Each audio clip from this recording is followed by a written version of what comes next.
శ్రీమాత్రే నమః. సద్గురు జ్యోతిషాలయం ఈ యొక్క విశ్వావసునామ సంవత్సరంలో అందరికీ ఎలా ఉండబోతుంది, ఈ యొక్క విశ్వావసునామ సంవత్సరంలో జరగబోయే ఫలితాలన్నీ ఎలా ఉంటాయి, ఎవరు రాజు ఎవరు మంత్రి అవన్నీ కూడా మనం తెలుసుకొని, సముద్ర జలాల్లో పడుతున్న వర్షాలు ఎలా ఉంటుంది, పర్వతం మీద పడుతున్నటువంటి వర్షాలు ఎలా ఉంటుంది, మూడాలు కత్తెర ఇవన్నీ కూడా తెలుసుకోబోతున్నాం. మకర సంక్రమణం గురించి కూడా తెలుసుకోబోతున్నాం. శివాయ గురవే నమః. శ్రీ గురుభ్యో నమః. సదాశివసమారంభాం శంకరాచార్య మధ్యమాం అస్మదాచార్య పర్యంతాం వందే గురు పరంపరాం. ఈ యొక్క పంచాంగ శ్రవణం వల్ల వచ్చే ఫలితాన్ని కూడా మనం చెప్తున్నాం. శ్రీ కళ్యాణ గుణావహం రిపుహరం దుస్వప్న దోషావహం గంగా స్నాన విశేష పుణ్యబలదం గోదానతుల్యం నృణాం ఆయుర్వృద్ధిత్తమం శుభకరం సంతాన సముత్ప్రదం నానాకర్మ సుసాధనం సముచితం పంచాంగమాకర్ణీరా. దీని యొక్క అద్భుతమైనటువంటి ఏ విధమైనటువంటి దోషం ఉన్నా అందరూ కూడా ఆయురారోగ్య ఐశ్వర్యాలతో ఉండాలని ఈ యొక్క పంచాంగ శ్రవణాన్ని మనం చేయబోతున్నాం. ఈ సంవత్సరం రాజుగా రవి ఉంటున్నారు. సేనార్ఘ్య మేఘాధిపత్యులుగా కూడా రవికి లభించింది. మంత్రి చంద్రుడుగా ఉంటున్నాడు. సస్యాధిపతి గురువు, ధాన్యాధిపతి కుజుడు, రసాధిపతి శని, నీరసాధిపతి బుధుడు, నవనాయకుల్లో 6 పాపులు 3 శుభులగుటచే దేశమున కాస్త అశాంతి, అలజడులు, రాజకీయ ఆందోళన, ప్రకృతి ఉత్పాదనలు కలిగే అవకాశాలు మెరుగ్గా కనబడుతున్నాయి. అయినను పురోహితాది ఉపనాయకులతో శుభులు ఎక్కువగా ఉండడం వల్ల అశ్వదాధిపత్యమగు మొదలగు పాపులతో సమానంగా శుభులు ఆధిపత్యం వహించడం వల్ల మళ్ళీ తిరిగి చక్కబడుతుందని కూడా ఉంది. మొత్తం మీద కొన్ని ఇబ్బందులు, దేశము సుభిక్షంగానే ఉంటుంది. సస్యాధిపతి గురువు, ధాన్యాధిపతి కుజుడు, ఆయన పచ్చని ధాన్యములు, ఎరుపు భూములు చక్కగా ఫలిస్తుందని కూడా చెప్పడం జరుగుతుంది. నల్లరేగిడి మట్టి కూడా పెరుగుతుందని చెప్తారు. అర్ధప్రవేశం పగలు కలుగుట అంత మంచిది కాదు. కాబట్టి లగ్నం నందు గురువు చంద్రుని వీక్షించడం వలన ఉభయ తెలుగు రాష్ట్రాల్లో ఎక్కువగా శుభములు సుభిక్షములు చెప్పదగినగా చెప్పబడుతుంది. వర్ష జలలగ్నం నుంచిగా దేశమున పరిస్థితి శుభాశుభం మిశ్రమంగా ఉంటుంది. 2 లగ్నములకు సప్తమున పాపగ్రహం ఉండడం చేత కొన్ని తావులు దుర్భిక్షం, పంటలు హాని కూడా జరిగే అవకాశాలున్నాయి. చైత్ర భాద్రపద పుష్యమాసాల్లో క్లిష్టంగాను, వైశాఖ శ్రవణ ఆశ్వేజ మాఘమాసంలో మధ్యమంగాను, జ్యేష్ఠ ఆషాఢ కర్తరి మార్గశిర మాస పాల్గొనంలో ఉత్తమంగా ఉంటుందని కూడా చెప్పడం జరుగుతుంది. ఈ సంవత్సరం చైత్రమున సమశీతోష్ణ స్థితి కలిగి ఉత్తరార్థమున స్వల్పంగా తొలకరిస్తుంది. వైశాఖమున జ్యేష్ఠ పూర్వార్థమున గ్రీష్మాధిక్యం వాతాధిక్యం కలుగుతుంది. కొన్ని చోట్ల వడగళ్ళు వానలు కురిసే అవకాశాలు కూడా ఉన్నాయి.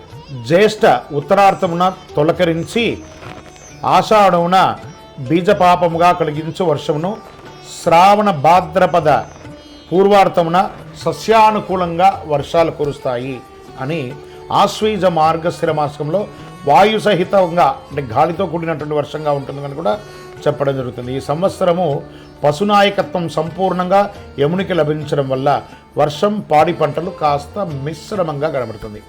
అయితే ప్రత్యబ్ధ యోగం పంచకంలో అధికంగా ఉండడం వల్ల ఇబ్బంది ఏం లేదు అని చెప్పడం జరుగుతుంది. అడకం ఎక్కువగా కాలబ్రహ్మ హస్తగమనం ఉండుట, దుర్భిక్షం మరియు వర్షాభావంలో కొన్ని ప్రదేశాల్లో అధిక వర్షాలు, కాస్త ప్రకృతి విలయతాండం కూడా జరిగే అవకాశాలు ఉన్నాయని కూడా చెప్పడం జరుగుతుంది. అధికముగా బాగుండడం చాలా వరకు సుభిక్షంగానే ఉంటుందని కూడా చెప్పడం జరుగుతుంది. శుభాశుభ ఫలితాలు ఈ యొక్క విశ్వావసునామ సంవత్సరంలో మిశ్రమం అని చెప్పడం జరుగుతుంది. జ్యేష్ఠ శుక్ల త్రయోదశి ప్రభుతి ఆషాఢ పూర్ణిమ పర్యంతం ప్రాగస్థమిత గౌరుమాఢ్యం అని కూడా చెప్పడం జరుగుతుంది.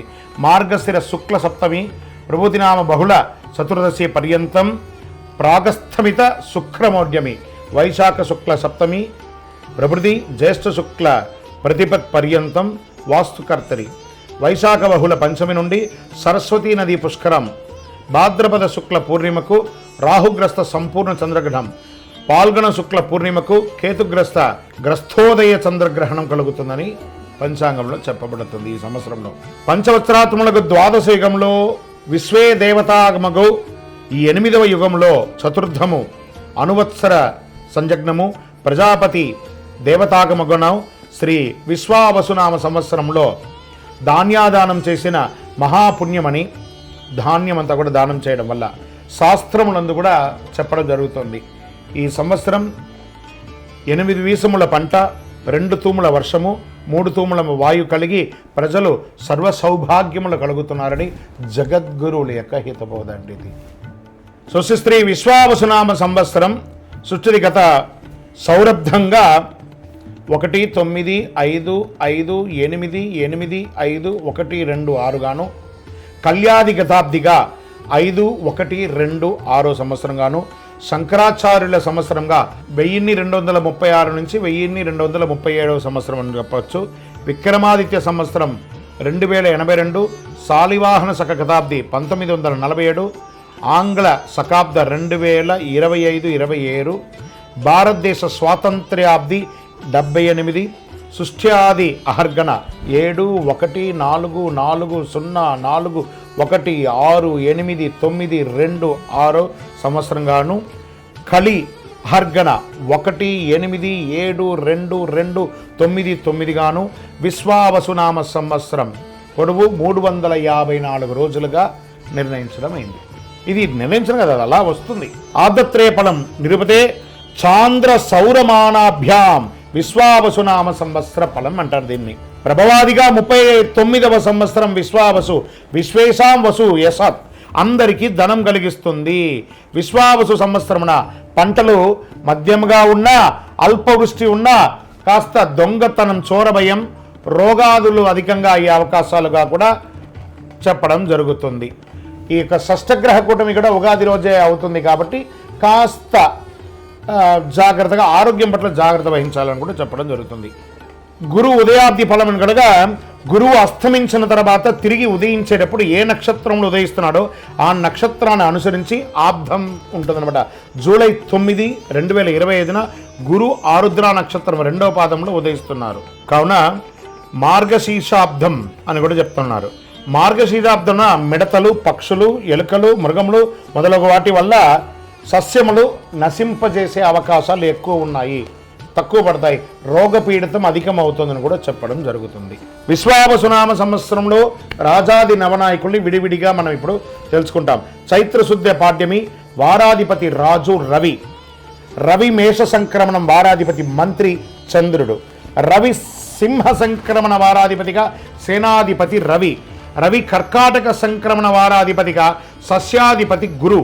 రవి ధనుస్సంక్రమణ వారాధిపతిగా ధాన్యాధిపతిగా కుజుడు. రవి మిథున సంక్రమణ వారాధిపతిగా అర్ఘాధిపతిగా రవి. రవి ఆరుద్ర నక్షత్ర ప్రవేశ వారాధిపతిగా మేఘాధిపతి రవి. రవి తులా సంక్రమణ వారాధిపతిగా రసాధిపతిగా ఉన్నటువంటి వారు శని. రవి మకర సంక్రమణ వారాధిపతిగా నీరసాధిపతిగా బుధుడు ఉన్నాడు.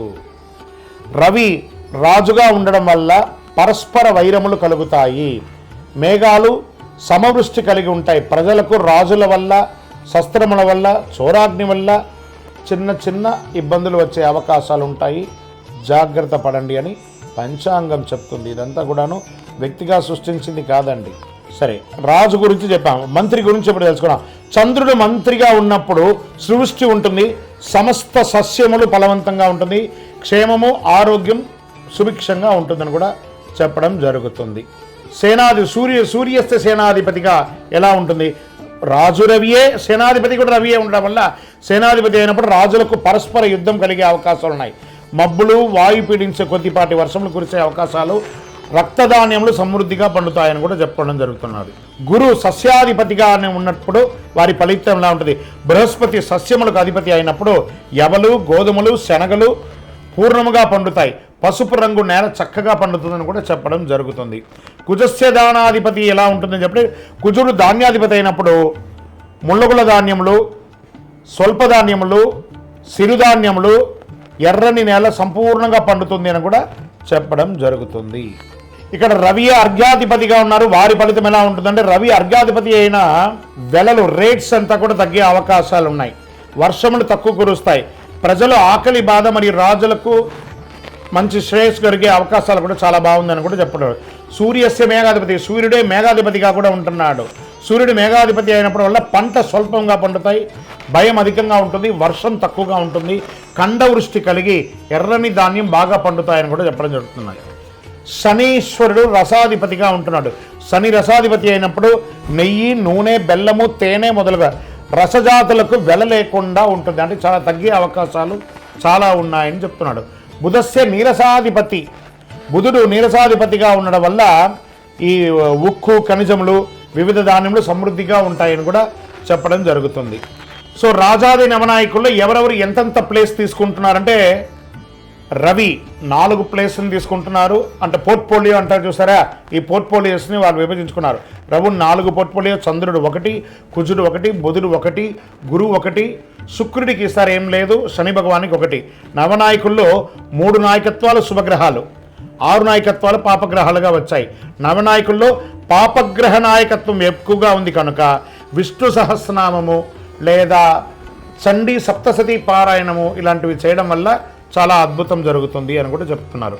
ఇందులో ఉపనాయకులు ఎవరు? ఇప్పుడు దీంట్లో ఎలా ఉంటారంటే ఒక చక్రవర్తి ఉంటారు, వారికి సామంతరాజు ఉంటారు కదా, అలా ఉపనాయకులుగా ఉన్నవారు ఎలా అంటే మేషశంకనం వారాధిపతి, సర్వదేశోధ్యాగధిపతిగా అశ్వాధిపతిగా చంద్రుడు, వృషభ సంక్రమణ వారాధిపతిగా పురోహితుడుగా గజపతి అడవిపతి గురువుగా ఉంటున్నాడు, మిథున సంక్రమణ వారాధిపతిగా పశువులకు అధిపతి అయినటువంటి రవి ఉంటున్నాడు, కర్కటక సంక్రమణ వారాధిపతిగా దేవాధిపతి గురువు ఉంటున్నారు, సింహ సంక్రమణ వారాధిపతిగా పురుషాధిపతి రవి ఉంటున్నారు, కన్య సంక్రమణ వారాధిపతిగా పరీక్షకుడు గ్రామాధిపతిగా బుధుడు ఉంటున్నాడు, తులా సంక్రమణ వారాధిపతిగా వస్త్రాధిపతి వస్త్రానికి శని భగవానుడు కూర్చున్నాడు, వృశ్చిక సంక్రమణ వారాధిపతిగా గ్రామపాలకుడు రత్నాధిపతిగా చంద్రుడు ఉంటున్నాడు, ధనుష్ సంక్రమణ వారాధిపతి వృక్షాధిపతిగా కుజుడు ఉంటున్నారు, మకర సంక్రమణ వారాధిపతిగా జంగమాధిపతి బుధుడుగా ఉంటున్నాడు, కుంభ సంక్రమణ వారాధిపతిగా గణకుడు సర్పాధిపతిగా శుక్రుడుగా ఉంటున్నాడు, మీన సంక్రమణ వారాధిపతి దైవజ్ఞుడు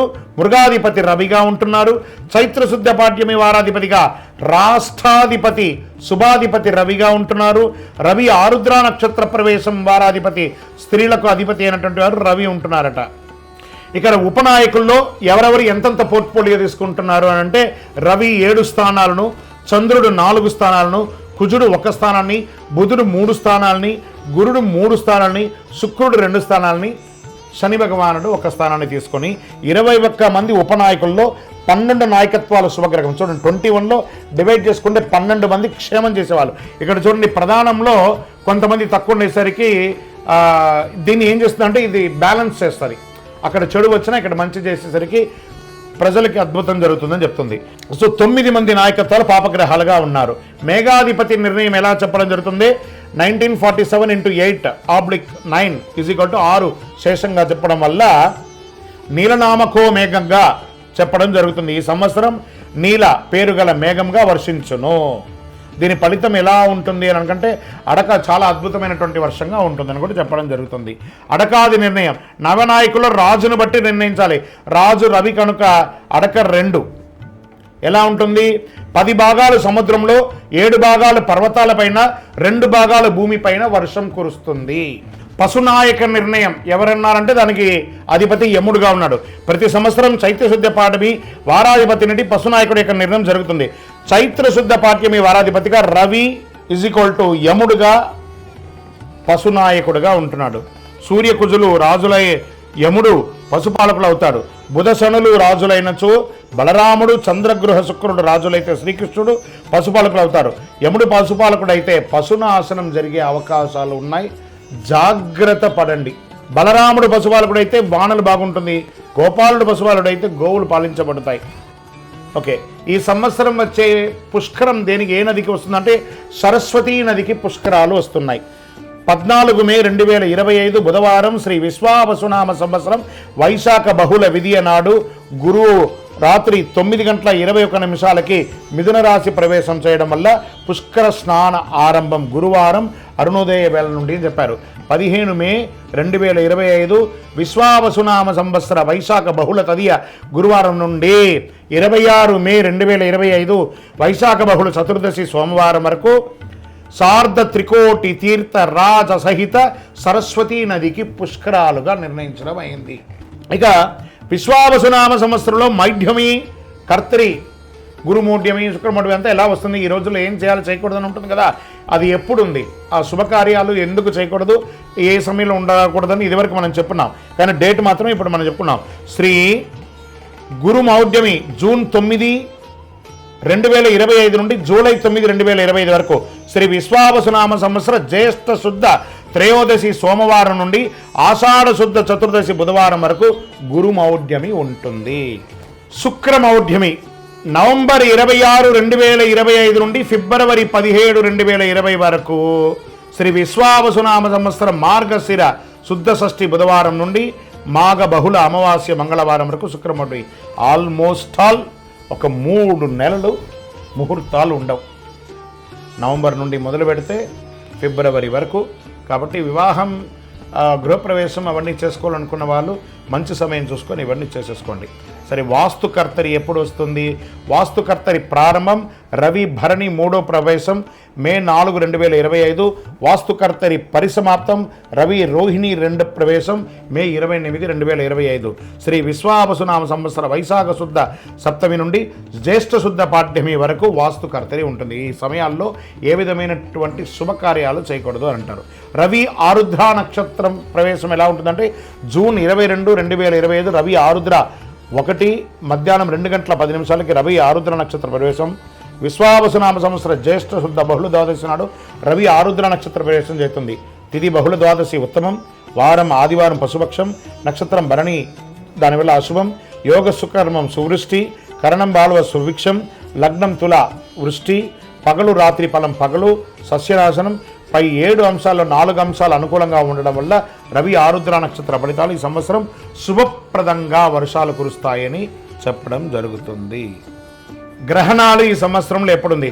సంపూర్ణ చంద్రగ్రహణం సెప్టెంబర్ 7, 2025 రాత్రి 11 గంటల 41 నిమిషాలకి, భాద్రపద శుద్ధ పౌర్ణమి ఆదివారం పూర్వాభాద్ర నక్షత్ర కుంభరాశిలో సంపూర్ణ చంద్రగ్రహణం ఉందని చెప్పబడుతుంది. చంద్రగ్రహణం మొదలు రాత్రి 9 గంటల 55 నిమిషాలకి, సంపూర్ణ గ్రహ ప్రారంభం రాత్రి 10 గంటల 55 నిమిషాలకి, గ్రహణ మధ్యకాలం రాత్రి 11 గంటల 41 నిమిషాలకి, సంపూర్ణ గ్రహణ అత్యంత కాలం రాత్రి 12 గంటల 24 నిమిషాలకి, చంద్రగ్రహణ సమాప్తి 1 గంట 26 నిమిషాలకి అని చెప్పడం జరుగుతుంది. గ్రహణ గోచార ధనుసు, కన్యా, వృషభ, మేషరాశులకు శుభం, మకర, తుల, సింహ, మిథున రాశులకి మధ్యమం, కుంభ, వృశ్చిక, కర్కాటక రాశి వారికి అశుభంగా ఉంటుంది, జాగ్రత్త పడండి. తర్వాత సంపూర్ణ చంద్రగ్రహణం లాగే పాక్షిక చంద్రగ్రహణం కూడా ఉంది. మార్చి 3, 2026 సాయంత్రం 5 గంటల 3 నిమిషాల నుండి సాయంత్రం 6 గంటల 22 నిమిషాల వరకు విడుపవుతుందని కూడా చెప్తుంది. పాల్గొన శుద్ధ పౌర్ణమి మంగళవారం ఉబ్బా నక్షత్రంలో సింహరాశిలో పాక్షిక చంద్రగ్రహణం ప్రారంభం మధ్యాహ్నం 3 గంటల 20 నిమిషాలకి, గ్రహ మధ్యకాలం సాయంత్రం 6 గంటల 3 నిమిషాలకి, చంద్రోదయం సాయంత్రం 6 గంటల 22 నిమిషాలకి, పాక్షిక గ్రహణ అంత్యకాలం సాయంత్రం 6 గంటల 47 నిమిషాలకి. ఈ గ్రహణం అధిక శాతం పగటి కాలంలో పడుతుంది. చంద్రోదయం అయిన తర్వాతనే పాక్షిక గ్రహణం అంత్యకాలం కనబడడం అవకాశం ఉంది. పగటి కాలంలో వచ్చే చంద్రగ్రహణం ప్రాముఖ్యత తక్కువ. గ్రహణ గోచారం మిథున, మీన, వృశ్చిక, తులారాశులకి శుభం, కర్కాటక, మేష, కుంభ, ధనుసు రాశి గారికి మధ్యఫలం, సింహ, వృషభ, మకర, కన్యా రాశులకి అశుభంగా చెప్పడం జరుగుతుంది. గ్రహణ దోషం ఉన్నవారు చంద్రగ్రహణం నందు వెండి నాగ పడగ కానీ లేదా చక్కగా ఒక బ్రాహ్మణులకి ఒక సాహిత్యం కానీ ఇచ్చి నమస్కారం చేసుకొని ప్రాయచిత్తం చేసుకోవచ్చు అని కూడా చెప్పడం జరుగుతుంది. శ్రీ విశ్వావసునామ సంవత్సరం సంక్రాంతి పురుష లక్షణం అని కూడా చెప్పచ్చు. జనవరి 14, 2026 బుధవారం నాడు రవి ఉత్తరాషాఢ 2 రాత్రి 8 గంటల 12 నిమిషాలకు మకర సంక్రమణం చేపడుతుంది.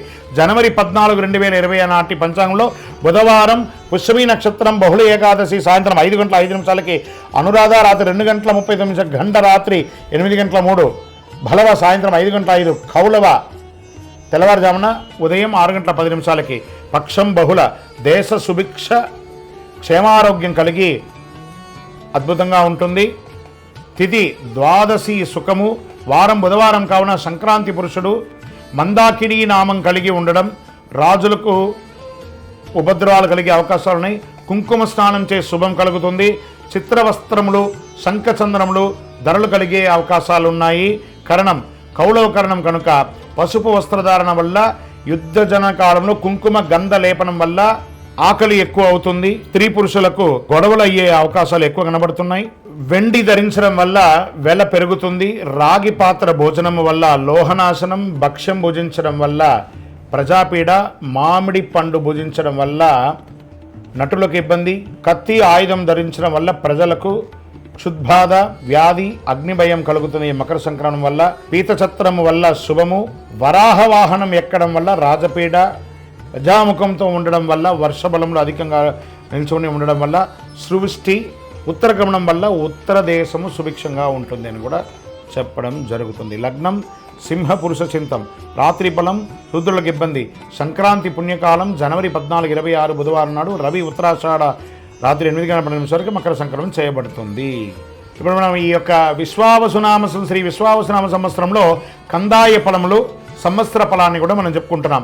అశ్విని నక్షత్రం కందాయ ఫలంగా 304, భరణీ నక్షత్రం 611, కృత్తికా నక్షత్రం 123, రోహిణీ నక్షత్రం 400, మృగశిర నక్షత్రం 712, ఆరుద్ర నక్షత్రం 224, పునర్వసు నక్షత్రం 501, పుష్యమి నక్షత్రం 013, ఆశ్లేష నక్షత్రం 320, మకా నక్షత్రం 602, పుబ్బా నక్షత్రం 114, ఉత్తరా నక్షత్రం 421, హస్త నక్షత్రం 703, చిత్తా నక్షత్రం 210, స్వాతి నక్షత్రం 522, విశాఖ నక్షత్రం 004, అనురాధ నక్షత్రం 311, జ్యేష్ఠ నక్షత్రం 623, మూలా నక్షత్రం 100, పూర్వాషాఢ నక్షత్రం 412, ఉత్తరాషాఢ నక్షత్రం 724, శ్రవణ నక్షత్రం 201, ధనిష్ఠా నక్షత్రం 513, శతభిష నక్షత్రం 020, పూర్వభాద్ర నక్షత్రం 302, ఉత్తరాభాద్ర నక్షత్రం 614, రేవతి నక్షత్రం 121. శ్రీ విశ్వావసునామ సంవత్సరం చైత్రశుద్ధ్య పాడ్యమి 1 ఆదివారం, 1 రేవతి నక్షత్రం, 27 ఇంద్రయోగం, 26 భవకరణం, 1 మొత్తం 56. విశ్వావసునామ సంవత్సరానికి వచ్చిన పదం బేసి సంఖ్య ధనలాభం, సరి సంఖ్య సమఫలం, 0 సంఖ్య శూన్యఫలం. మొదటి కందాయం 380 అయితే వ్యాధి, రెండవ కందాయం 730 అయితే భయం, మూడవ కందాయం 250 అయితే కీడు, 30 అయితే ఫలితం కూడా శూన్యమే. ఇది కందాయ ఫలం యొక్క ఉన్నది. ఆదాయ రాజపూజ్య వ్యయాలు. మేషరాశి ఆదాయం 2, వ్యయం 14, రాజపూజ్యం 5, అవమానం 7. వృషభ రాశి ఆదాయం 11, వ్యయం 5, రాజపూజ్యం 1, అవమానం 3. మిథున రాశి వారికి 14 ఆదాయం, వ్యయం 2, రాజపూజ్యం 4, అవమానం 3. కర్కాటక రాశి వారికి ఆదాయం 8, వ్యయం 2, రాజపూజ్యం 7, అవమానం 3. సింహరాశి వారికి ఆదాయం 11, వ్యయం 11, రాజపూజ్యం 3, అవమానం 6. కన్యారాశి వారికి ఆదాయం 14, వ్యయం 2, రాజపూజ్యం 6, అవమానం 6. తులారాశి వారికి 11 ఆదాయం, 5 వ్యయం, 2 రాజపూజ్యం, 2 అవమానం. వృశ్చిక రాశి వారికి 2 ఆదాయం, వ్యయం 14, రాజపూజ్యం 5, అవమానం 2. ధనుసు రాశి వారికి ఆదాయం 5, వ్యయం 5, రాజపూజ్యం 1, అవమానం 5. మకరం వారికి ఆదాయం 8, ఖర్చు 14, వ్యయం, రాజపూజ్యం 4, అవమానం 5. కుంభరాశి వారికి 8 ఆదాయం, వ్యయం 14, రాజపూజ్యం 7, అవమానం 5. మీనరాశి వారికి ఆదాయం 5, వ్యయం 5, రాజపూజ్యం 3, అవమానం 1. 2025-26లో మౌఢ్యమి కర్తమి పుష్కర గ్రహణ వివరాలలో ముహూర్తాలు ఎలా ఉన్నాయి అనేది మంత్ వైజ్గా ఉంటుంది. ముఖ్యమైనటువంటి చెయ్యకూడని ముహూర్తాలు చెప్పేస్తాను. చేసే ముహూర్తాలు మీ యొక్క పరిసర ప్రాంతాల్లో ఉన్నటువంటి గురువుల్ని సంప్రదించి మీ ఇంటి బ్రాహ్మణుల్ని వారికి నమస్కరిస్తూ వారి దగ్గర మీరు చేసే శుభకార్యం గురించి చెప్పి ముహూర్తాలు తీసుకోండి. గురుమౌఢ్యమి మళ్ళీ చెప్తున్నాను, జూన్ 9, 2025 నుండి జూలై 9, 2025 వరకు. శుక్రమౌఢ్యమి నవంబర్ 26, 2025 నుండి ఫిబ్రవరి 17, 2026 వరకు. వాస్తుకర్తరి మే 4, 28 నుండి 2025, 25 వరకు ఉంటుంది. కాబట్టి ఈ రోజుల్లో ఏ విధమైనటువంటి ముహూర్తాలు లేవు. మిగతా రోజులలో మీ పరిసర ప్రాంతాల్లో ఉన్న గురువులను సంప్రదించి ముహూర్తాలు నిర్ణయించుకోండి. అందరూ కూడా యోగక్షేమంగా ఉండాలి. పంచాంగ శ్రవణం అనేది కొంచెం ఇలా మనం చెప్తూ ఉండగా కొంచెం ఏదో అర్థం కాని సబ్జెక్టుగా ఉంటుంది, కానీ ఇది వినాలట.